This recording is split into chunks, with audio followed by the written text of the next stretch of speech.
Good morning, everyone. We will be starting the webinar in a couple of minutes, so please do stay tuned.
Good morning, everyone. My name's George, and welcome to the latest edition in our Current Briefings webinar series, where today we'll be talking about how EVs can become value-add grid assets.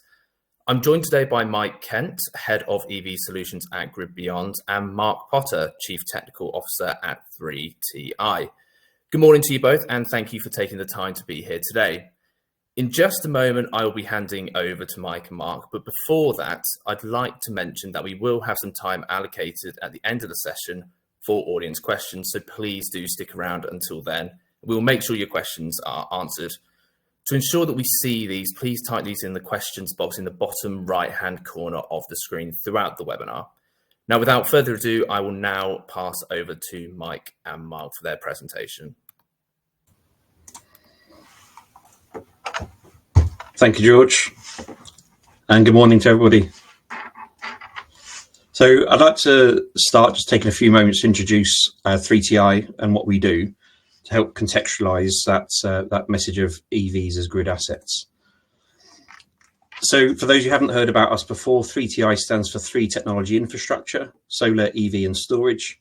And the concept is simple. We generate, use and store energy locally behind the meter, minimizing the use of grid energy. And that brings a host of cost savings that translates to cheaper electricity, which we can then leverage to fund the installations.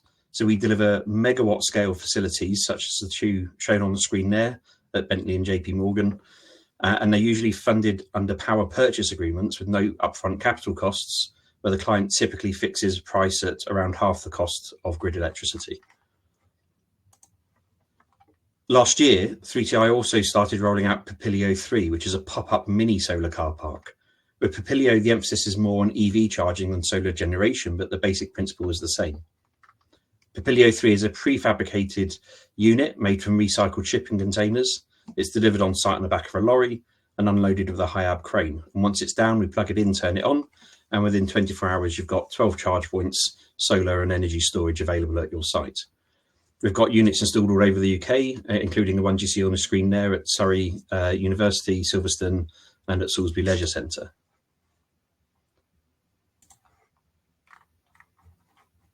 We often hear that one of the big challenges in the energy transition is getting a connection.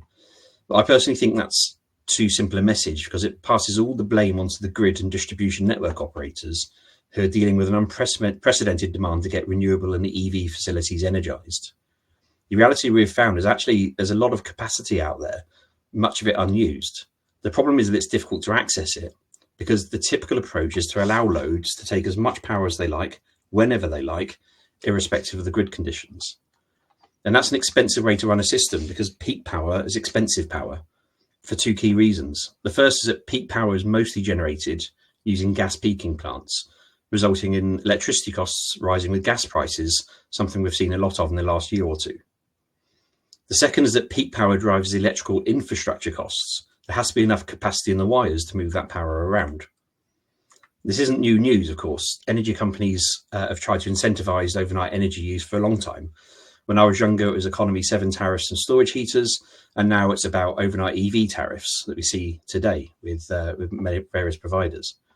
And just last year, the government mandated off-peak charging for private charge points as part of the smart charging regulations. Peak electricity isn't just expensive, it's also high carbon content.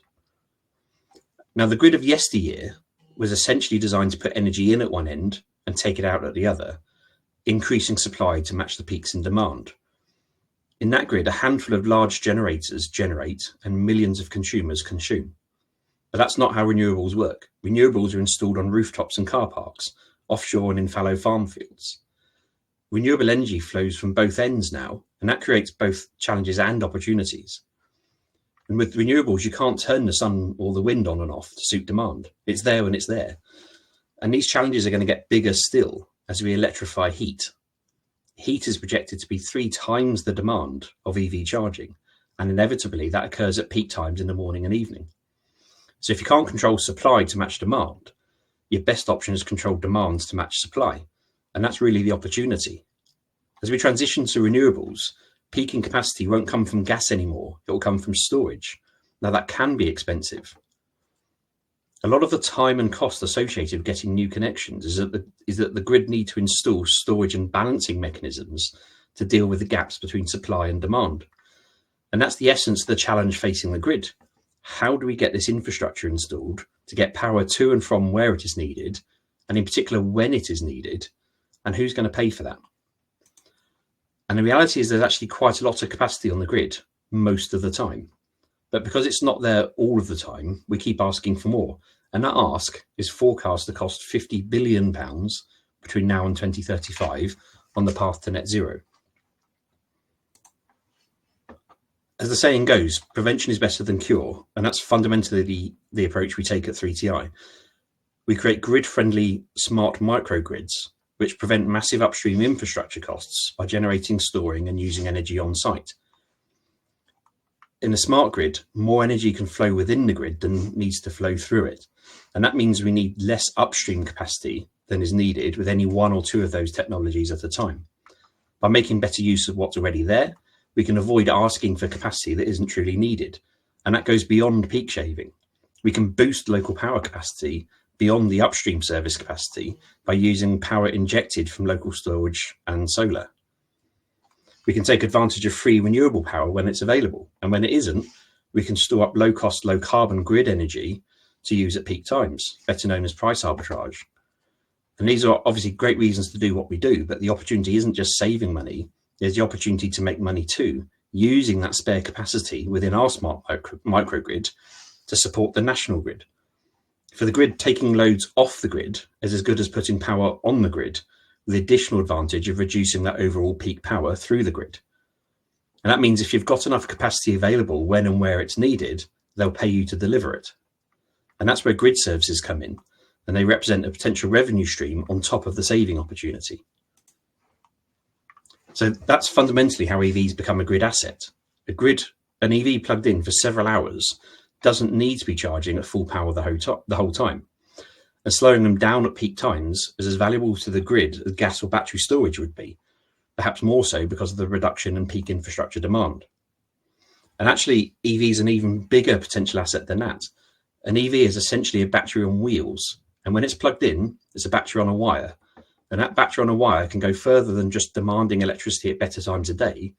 It can potentially be used to output electricity on command and then recharge at times of day when it's cheaper and fast and cleaner to do so.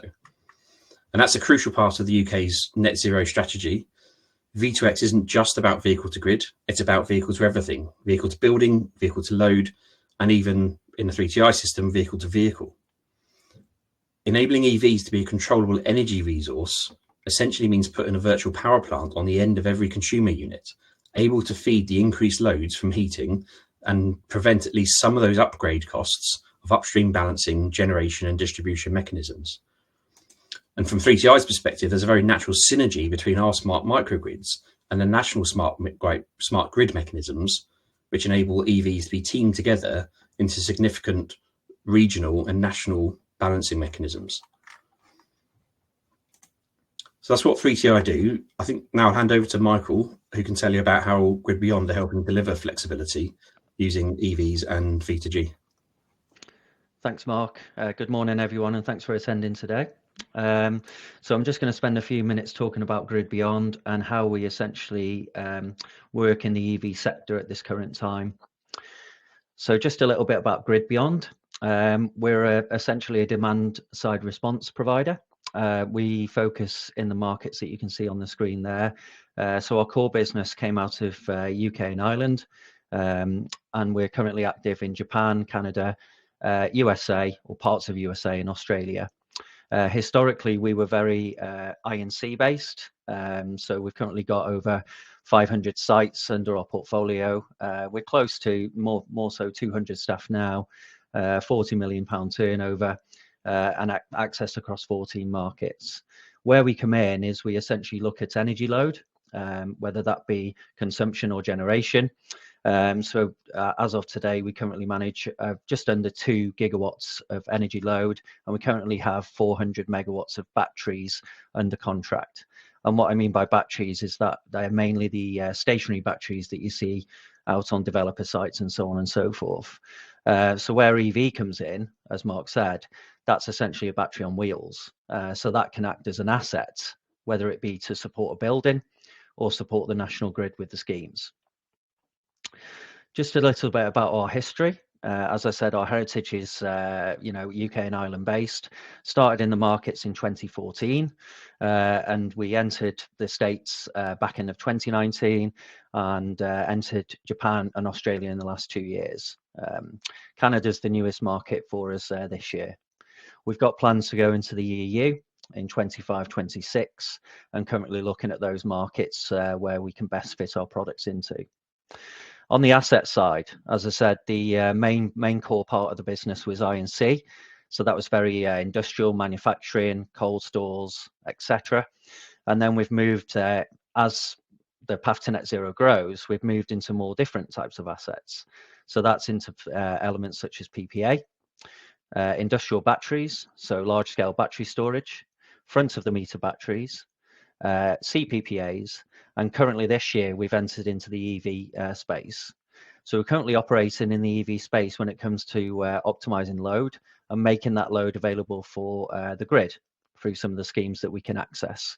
And what that does, that means it might be an EV operator or an EV software company who are managing a number of different assets under their control.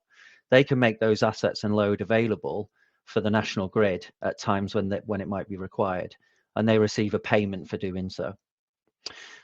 Later on, we essentially see more opportunities with residential DSR and also residential batteries.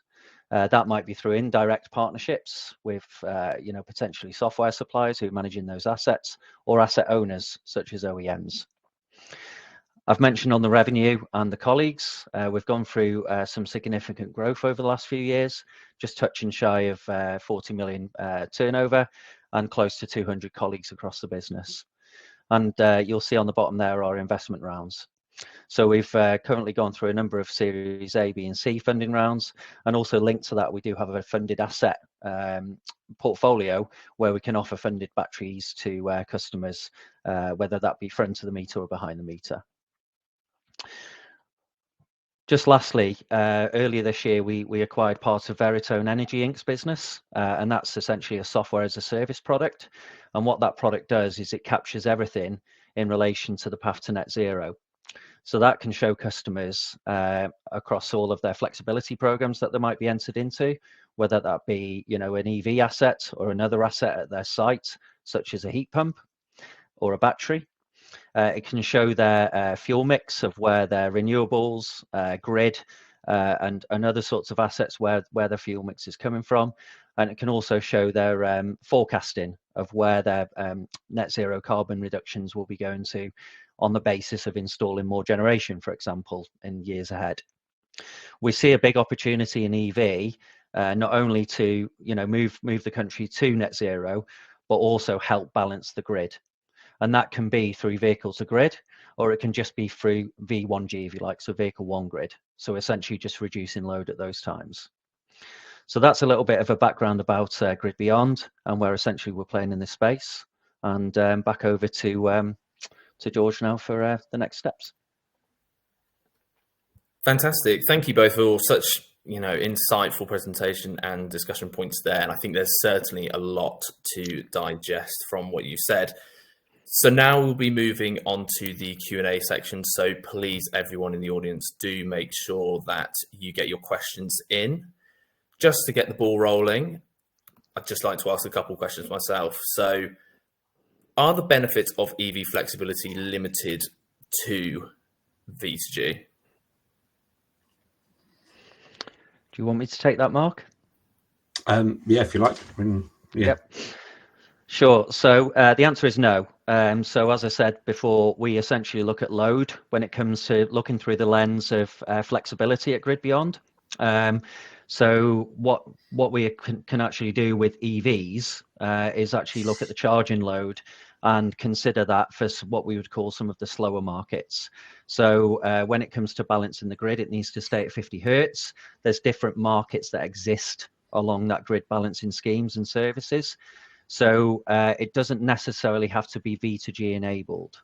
So it can be just looking at, whether it be a fleet customer or whether it be aggregating a number of smaller assets into the market, we can actually take that load, understand what can be done with that load from whether it be operational or, like Mark said, around time of day, and we can actually enter some of that load into the market.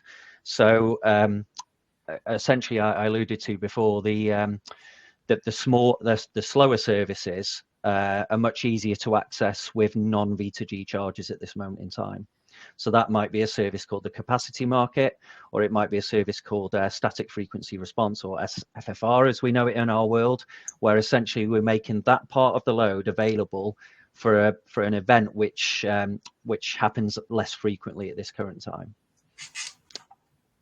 Brilliant. Thank you, Mike. Now, a big discussion point in the industry as well is this debate around AC and DC. Now, do you see the future being AC or DC V2G?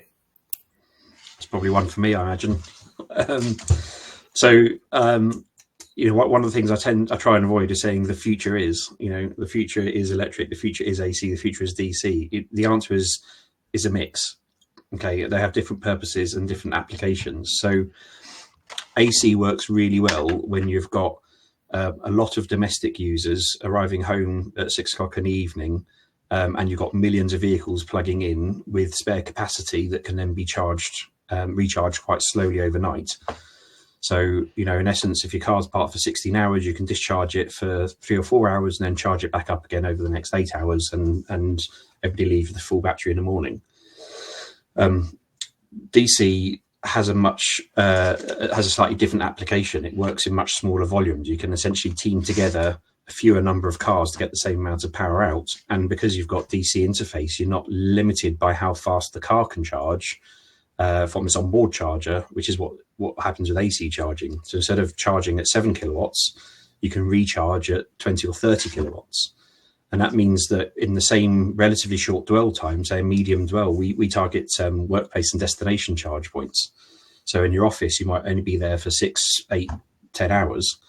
In that environment there, you can discharge with DC and then charge up quicker. And then you've still got the same net charge across that total duration. There's also some other advantages, but I'll probably talk for an hour on the subject. And I think people will get bored, so I won't. Brilliant. Thank you, Mark. So now we'll have a look at some of the audience questions. Now, Jason Blancard asked a very interesting question. So will V2G not excessively wear EV batteries, reducing their lifetime? Who would like to say that? For me, isn't it? I can come in on how we manage it. So Mark, I'll let you go first. So yeah, we'll get both sides of it then. So yeah, I mean, my background is before what I do now is in electric vehicle batteries, and battery development. So I've kind of tried to keep well informed on the subject, not least because it used to be my job. One of the key things with a lithium battery is they really don't like being fully charged or fully discharged for long periods of time. So when you ship a lithium battery, you ship it about 50% charge, at half charge. I think a lot of people are now becoming familiar with mobile phones having a limiting function on them. So they only charge up to 80%, because the kind of worst thing you can do to a lithium battery is fully charge it and leave it there for several hours overnight while you're sleeping, and then use it the next day, having had 3 or 4 hours or even longer at full charge. And there's been studies already published which show that with EV batteries, it's the same story. They don't really like being fully charged. So already manufacturers limit the usable capacity of the battery to avoid that situation. What happens with V2G is you spend more time with the battery not at full charge. So the studies that have been published, and there's a couple going back 3 or 4 years now, actually show that it's beneficial for the batteries not to be plugged in and left fully charged for hours and hours and hours on end. It's better to essentially charge them up later, just before you want to use them. And that's actually one of the reasons why DC charging and AC charging are currently showing similar levels of battery degradation. Because AC charging, you tend to charge it up and leave it fully charged for several hours before you use it. And DC charging, you charge it up, but then you use it straight away afterwards. And that's why the degradation figures, in fact, Tesla published a study probably, I don't know, was it about 5 or 6 weeks ago now, showing exactly that there was no significant disadvantage to using DC charging. What those earlier studies showed is that there was an advantage to using V2D charging by not having that battery fully charged all the time. Brilliant, thank you. And Mike, do you want to add anything? Yeah. So essentially, when we consider batteries for grid services programs, as we call them, the actual charging and discharging to help balance the grid isn't that strenuous. So essentially the grid is going like that, the frequencies, and essentially what the battery is trying to do is react to that. So when we set up a profile of a battery in what's called our trading cockpit, we're actually building the parameters of what that battery can do in line with the warranties. And that's the same whether it's a stationary battery versus a vehicle battery, essentially. Like Mark says, it's a battery on wheels. So what we need to understand from our point of view is what can we do with that battery in the time it's in market that it doesn't impact the warranty, essentially. The other interesting development in this space is what we're finding is a lot of the OEMs and the vehicle OEMs are actually starting to take a much stronger interest in, offering the vehicle, which is an EV with a battery, but then actually downturn offering more products to that customer who's buying it. And there's a reason for that. And that's because the batteries in the vehicles still have a life when they come out. So those batteries are essentially an asset which can go somewhere else. So there's companies out there doing repackaging second life batteries, which can then be deployed to either solve a grid connection problem or essentially potentially trade in the markets. So I think it from our side as an asset management point of view, yes, there's a few more parameters we'd need to take into account, but the principles are very similar, and it wouldn't be a case unless there was a huge disaster on the grid where we wouldn't be sucking it all in and pushing it all back out in 30 seconds, 2 minutes, 5 minutes. It'd be very short, sharp spikes. Brilliant. Thank you both for those answers. Now, moving on to the next one. So Oliver McHugh asked an interesting question asking where do you see most value for EVs participating in grid services? That's probably for me, I guess. It really depends on, and I don't want to sound like a politician, but it really depends on where your EV fleet transition is at this current point.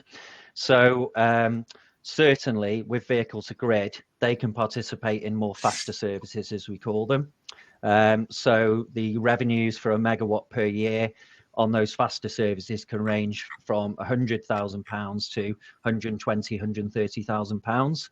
So now that's if you've got the right technology to do the faster services. So i.e., can the asset respond within the certain time frame, and what availability can you actually give to that asset within the market? However, as I said before, EVs can be classed, when we say EVs, it can be more classed as what types of charging infrastructure is in place at those sites. So that could be a case of just reducing charging load at certain points of the day or making that load available. So what we tend to look at, we'll tend to look at where is the customer at with their EV transition, what type of assets they have, how they can respond, and what availability they could give to us to then in downturn make available for grid. And that essentially builds the case on what type of market we might place those assets into. So it would really depend on where actually the customer's at and where they're going in the future, to depend on the types of markets we would get them into. Fantastic, thank you. Now, next question comes from Sean, who asks, what's the minimum number of cards needed at home to create a VPP and trade it? I think that's for me again. So when it comes to it, it's not necessarily the car, it's more about the load and what Mark was saying about when it's available. What we tend to do with those scenarios is we would look at a relationship, more of an indirect relationship, i.e. with the asset owner or the asset operator, if that makes sense. So imagine a scenario where you've got a software platform overlaying a number of different assets, whether that be chargers, vehicles, or or both, essentially, that we can essentially find a way to enter the market, find a way to control those assets, and ultimately make sure that grid, the volume that we bid into the market with grid, is satisfied. So some of the ways we're doing that right now is actually by talking from our software platform to another software platform, which is controlling all of those assets, whether it be at home or it dotted about at different sites, which can then say to those assets, which are either chargers, vehicles, batteries, whatever it is, to say, turn up, turn down, back to the CMS or the platform, then back to us for us to submit to grid. So generally, what we've seen from a home charging point of view, 7.4 kilowatt chargers, we're generally looking between 300 to 400 of those being required to meet that minimum megawatt threshold. However, obviously being an aggregator, we are able to sometimes put smaller assets into the market by combining some of our existing portfolio against that portfolio. And we're only seeing it go one way, and that's starting there and going, rising as the future, as more and more EVs come online. I think if I just briefly add to that one, George, is that kind of from our perspective, one of the things Michael said is really crucial. It's that opportunity, which is why, as you kind of picked up earlier, that in our market space, that workplace destination, we favour the DC opportunity, because that opportunity and how much energy can be made available for that market, for that as that asset, it essentially depends on how long the vehicle is going to be there and what state of charge it needs to leave at. So, in long story short, if you can charge it up faster, you can discharge it for longer and still leave at the same net.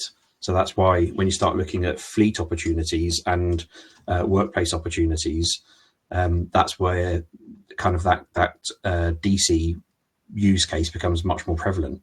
And that DC use case also brings the I saw there's a question that scrolled by earlier about essentially when the market's going to be ready for it. There's some fantastic work by Cenex on that subject in their book, and they've got some really good data on it. But long story short is, if you can get more power available out of fewer assets, then that market becomes ready sooner.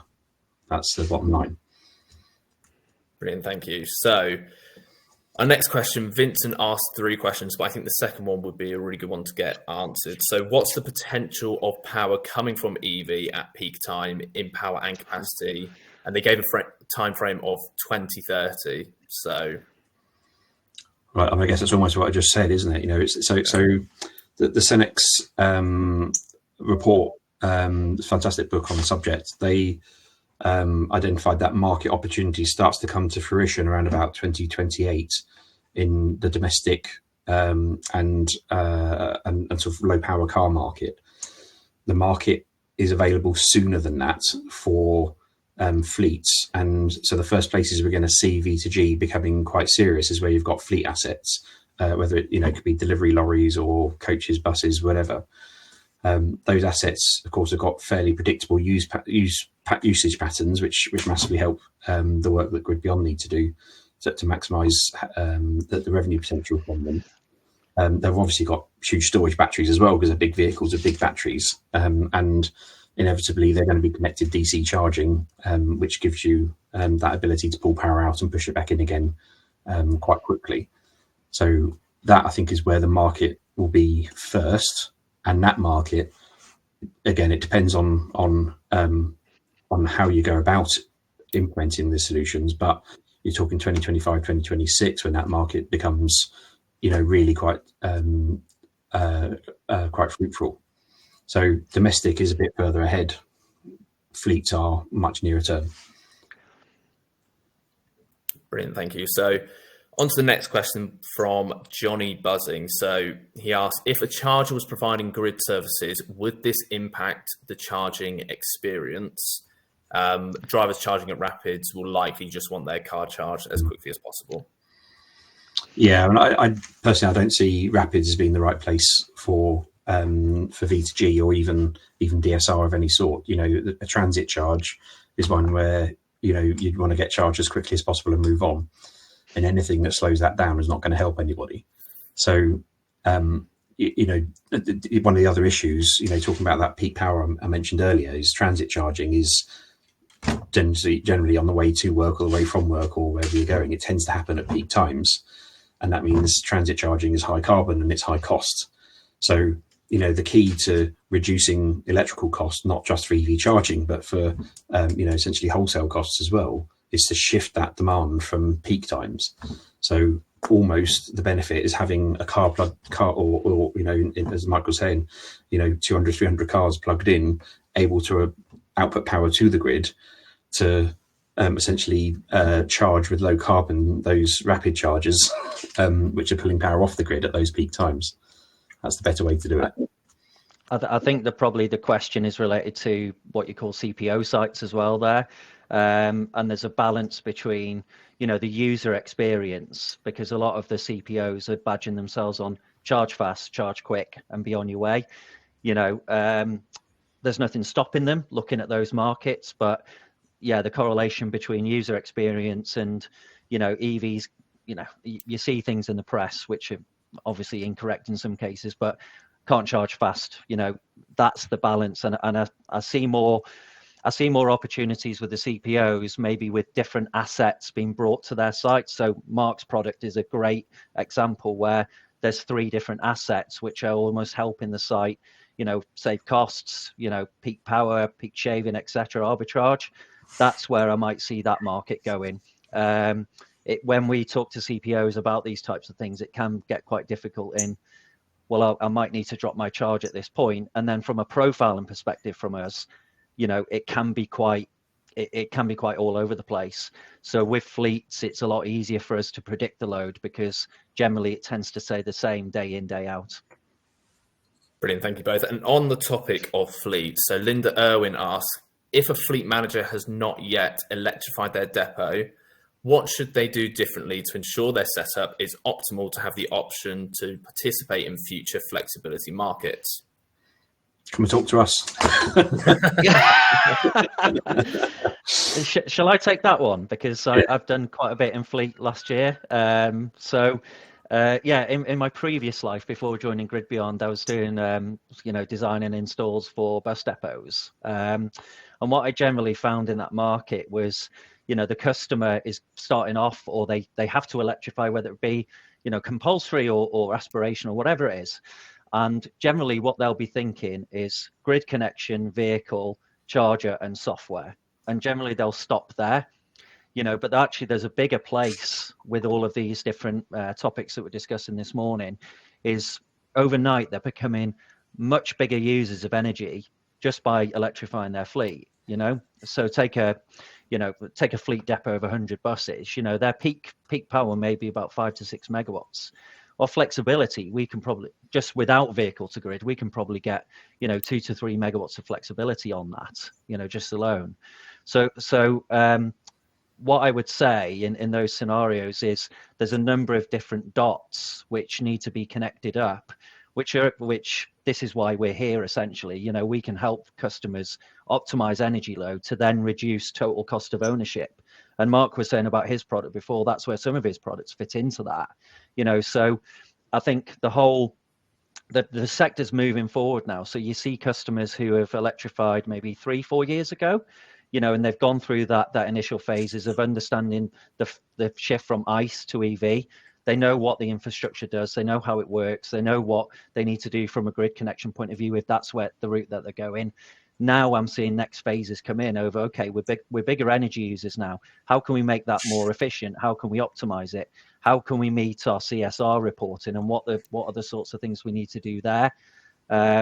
So if a customer's starting out now, we commit from our side. I'll let Mark probably come in as well. We look at it from the lens of demand side response and path to net zero. And that's where we add value for those customers that are going to go from hardly any loads to all of a sudden, bang, you're up at that peak. Yeah, and obviously we're biased and we look at it slightly differently because we look at it essentially in trying to avoid the use of grid energy as much as you can. So bus depot is a good example. You need quite a lot of space in those. Instead of it being land that costs you money, you can't put an oil refinery on your site, but you can put a solar canopy over it. And if that solar canopy is storing up energy during the day that while the buses are out doing something, and at night they're sat there using the energy you stored during the day to avoid using grid energy, then that obviously comes with a lot of cost advantages. And that's essentially how we offer these PPA funded arrangements that save our customers an awful lot of money for a very long period of time. We know the direction energy prices are taking at the moment, and that's inevitable. Trying to lock in now at lower prices is the key. So for us, when you've got that asset, that resource, you're not moving energy across the grid, which means you're not accumulating those transmission charges. You're not essentially, if you use energy behind a meter, the value of that energy is your cost of grid energy, not the export tariff that you might get for solar, which is sometimes 10 times lower than the value of the electricity you're importing. And it's 10 times difference, because if you put that energy on the grid, you're creating a problem for the grid. If you keep that energy off the grid, you're not moving it across there. You're not asking them to balance it for you. You're not asking them to store it for you until it's needed. And that saving effectively is what results in the monetization opportunity that we use to fund our car parks. Then when you add in grid services to use whatever spare capacity you have, whether it's in the winter because the battery's not getting fully utilized because there's not enough solar, or whether it's in the summer because there's excess capacity, and if a bus only needs to, be charged to 60%, well, there's 40% of its power still available to soak up or distribute energy. So those are the opportunities you look for to save and generate revenue.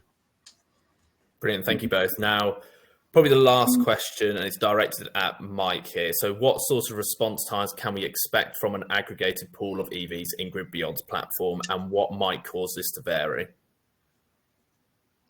Yes, so at this moment in time, when we're talking about EVs and flexibility, we're looking for the asset response time on the charger, essentially.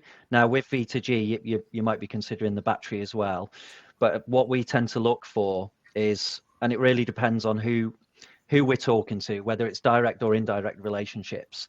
But what we've found with some of the assets to date, and this is evolving all the time, we're learning new things all the time, is certain assets take longer to respond than others. And that could be down to the charging hardware, i.e. if you're asking a charger to turn down and then turn back up, it can vary based on the technology of that hardware in question. So generally, what our software teams do is they'll work with the asset owner or the indirect owner, if you like, or the person that's operating and owning those assets, to actually conduct the feasibility of the response times to enable which market they can sit into. Obviously, when we're talking vehicle to grid, those assets should be able to respond quickly in line with the faster markets. When we're just looking at conventional load, that it can be EV or it can be any asset that we currently control. The starting point is understanding how long can it react by, within what time period, and how long can it stay in market for. That dictates the market that we put that asset into.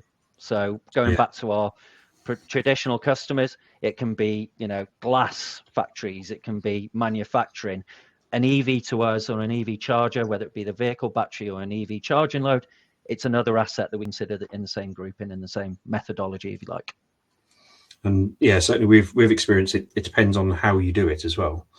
So, I think by the standards, an EV should respond to a change in load request within 30 seconds, but not all of them do.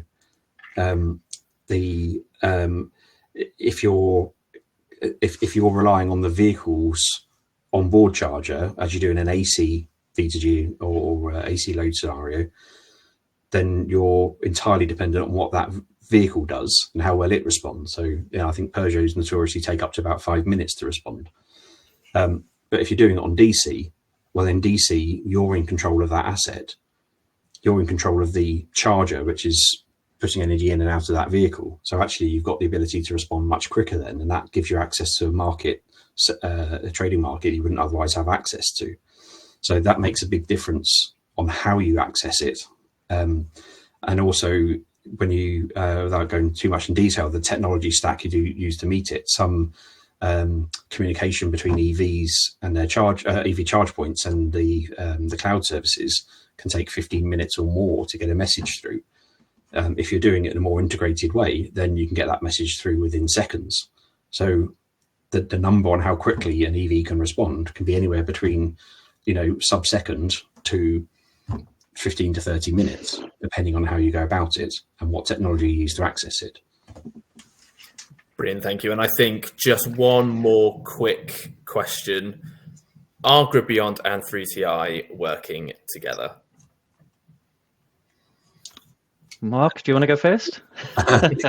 So we'd love to tell you, but then we'd have to kill you. No, so we're exploring opportunities at the moment, and we hope to be able to make an announcement soon. Brilliant. Stay tuned then.